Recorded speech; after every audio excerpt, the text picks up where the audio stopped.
ಮಣಿ. ಸ್ವಾಮಿ, ಈಗ ನನ್ನ ದೇಹದಲ್ಲಿ ಸ್ವಲ್ಪ ಚೈತನ್ಯ ಮೂಡಿದಂತಾಯಿತು. ಇದೇ 2 ಕ್ಷಣದ ಹಿಂದೆ ಇಲ್ಲದಂತಹ ಚೈತನ್ಯ ಈಗ ಹೇಗೆ ಬಂತು? ಸುಂದರಿ, ಅದೇ ನೋಡು, ಸ್ತ್ರೀಯರಲ್ಲಿರುವ ಒಂದು ವಿಶೇಷವಾದ ಆಕರ್ಷಣೆ. ಅದು ಅವರಿಗೆ ದೈವದತ್ತವಾದದ್ದು. ಅದರಲ್ಲೂ ನಿನ್ನದೇ ಒಂದು ಹೆಚ್ಚಳ ನೋಡು. ಓಹೋ ಕೀರವಾಣಿ, ಸ್ವಾಮಿ, ನಿನ್ನ ಮಧುರವಾದ ಧ್ವನಿಯನ್ನ ಕೇಳುತ್ತಿದ್ದರೆ ಇರುವ ವ್ಯಸನವೆಲ್ಲ ಓಡಿ ಹೋಗಬೇಕು. ಹೌದೇ? ಆ ಕೇಶರಾಶಿಯನ್ನು ನೋಡಿದರೆ ಸಾಲದೆ ದುಶ್ಯಾಸನನ ಕರುಳನ್ನು ಬಗೆದು ಹಲ್ಲಿನ ಬಾಚಣಿಗೆಯಿಂದ ಬಾಚಿ ರಕ್ತದ ತೈಲವನ್ನು ಹಚ್ಚಿ ಜಡ ಹೆಣೆದು ಕರುಳನ್ನೇ ಹೂಮಾಲೆಯಂತೆ ಉಳಿಸಿದ ನಂತರ ಅದು ಆ ಕೇಶರಾಶಿ ಅದೆಷ್ಟು ಸೊಂಪಾಗಿ ಬೆಳೆದಿದೆ. ಭುಜಗವೇಣಿ ಸ್ವಾಮಿ, 12 ವರ್ಷಗಳ ವನವಾಸ, 1 ವರ್ಷದ ಅಜ್ಞಾತವಾಸವನ್ನು ಮುಗಿಸಿ ಕೀಚಕಾರ್ಯದಿಂದ ಅಪಮಾನಕ್ಕೆ ಪಕ್ಕಾದರು. ಅದೆಷ್ಟೋ ಕಷ್ಟ ನಷ್ಟಗಳನ್ನ ಅನುಭವಿಸಿ ಈಗ ಅದೆಲ್ಲವನ್ನೂ ದಾಟಿ ಬಂದು ಸಾಮ್ರಾಜ್ಯ ಪಟ್ಟಕ್ಕೇರಿದ ನಂತರ ನಿನ್ನ ಮುಖದಲ್ಲಿ ಅದೇನೋ ಒಂದು ರೀತಿಯ ಕಳೆ ಬಂದಿದೆ ನೋಡು. ಸ್ವಾಮಿ, ಆಯಿತೇ ಸ್ವಾಮಿ. ನನ್ನನ್ನ ಈವರೆಗೆ ನೋಡದಿರುವವರ ಹಾಗೆ ಅಥವಾ ಈಗಷ್ಟೇ ನನ್ನನ್ನ ನೋಡಿರುವವರ ಹಾಗೆ ನನ್ನನ್ನ ಹೊಗಳುತ್ತಾ ಇದ್ದೀರಲ್ಲ ಸ್ವಾಮಿ. ಹೀಗೆ ಹೊಗಳಿದರೆ ನನಗೆ ಸ್ವಲ್ಪ ಸಂಶಯ ಬಂದೀತು. ಸಂಶಯ? ಈ ಭೀಮಸೇನನಿರುವಲ್ಲಿ ಆ ಪದಕ್ಕೆ ಎಡೆಯೇ ಇಲ್ಲ. ದ್ರೌಪದಿ, ಇರುವ ವಿಷಯವನ್ನ ನೇರವಾಗಿ ಹೇಳುತ್ತೇನೆ.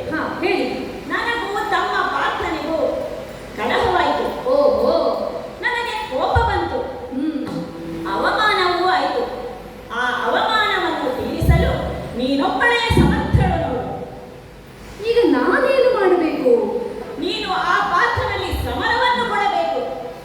ಪಾರ್ಥನಲ್ಲಿ ನಾನು ಕದನ ಕೊಡಬೇಕೆ? ಓ ನೀರಾ,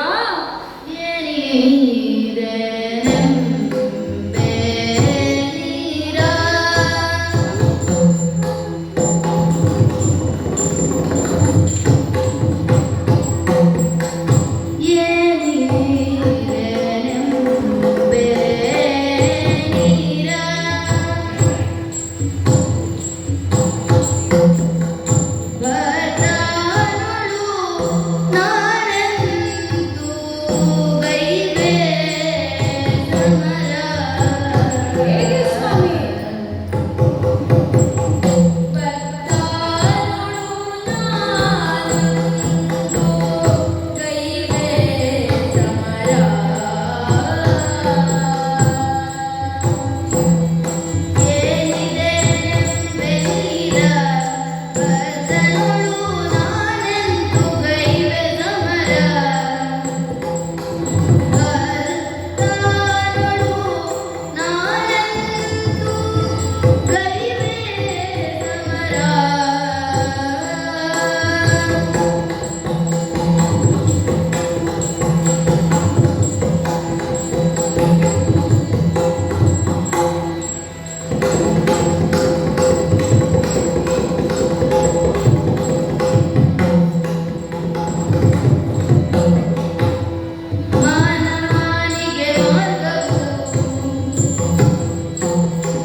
ಸ್ವಾಮಿ, ನಾನು ನಿಮಗೆ ಎಷ್ಟರ ಮಟ್ಟಿಗೆ ಕೃತಜ್ಞನು ಎಂಬುದನ್ನು ನನ್ನ ಹೃದಯ ಮಾತ್ರವೇ ಹೇಳಬಲ್ಲದು ಸ್ವಾಮಿ.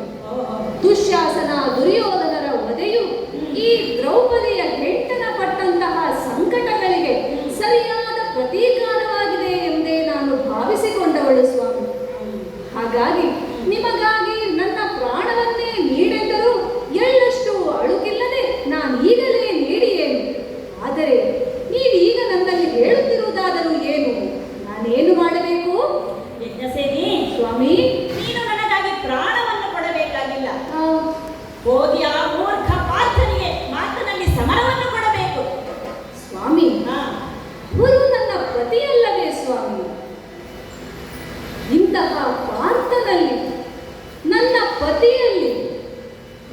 ಪಂಚಮಹಾ ಪತಿವ್ರತೆಯರ ಸಾಲಿನಲ್ಲಿ ನಿಲ್ಲುವಂತಹ ಈ ದ್ರೌಪದಿ ತನ್ನ ಪತಿಯಲ್ಲಿಯೇ ಕದನ ಕೊಟ್ಟಳು ಎಂದಾದರೆ ಈ ಲೋಕದ ಜನ ಏನೆಂದಾರು?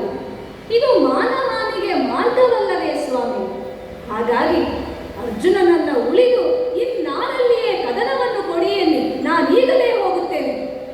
ಎತ್ತಿಗೆ ಜ್ವರ ಬಂದರೆ ಎಮ್ಮೆಗೆ ಬರೆ ಹಾಕುವವಳು ನೀನು. ನನಗಾದ ಅವಮಾನದ ಸೇಡು ಆ ಪಾರ್ಥನ ಪರಾಜಯದಿಂದ ಮಾತ್ರ ತೀರುತ್ತದೆ. ಹೋಗು, ಅವನೊಂದಿಗೆ ಕಾರಣ ಮಾಡು. ಸ್ವಾಮಿ, ಇದು ನ್ಯಾಯವೇ? ಭಾರತ ಜಯಿಸಿದ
ಆಗೆಲ್ಲ ನಾನು ಬೇಕಾಗಿತ್ತು, ಈಗ ನಾನು ಬೇಡ, ಆ ಪಾತ್ರ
ಛಲ. ಹೌದು. ಸರಿ, ಇನ್ನು ಹೆಚ್ಚು ಮಾತನಾಡುವುದು ಬೇಡ. ನೀವೀಗ ಆಜ್ಞಾಪಿಸಿ ನನ್ನನ್ನು ಕಳುಹಿದ್ದೇ ಹೌದಾದರೆ ರಣಮುಖದಲ್ಲಿ ಪಾರ್ಥನೆ ಇರಲಿ ಅಥವಾ ಸ್ವತಃ ಪರಶಿವನೇ ಬರಲಿ, ಅವರನ್ನ ತ್ರಾಹಿ ತ್ರಾಹಿ ಎನಿಸಿಬಿಡುತ್ತೇನೆ. ಇದು ಮಾತ್ರ ನಿಶ್ಚಿತ.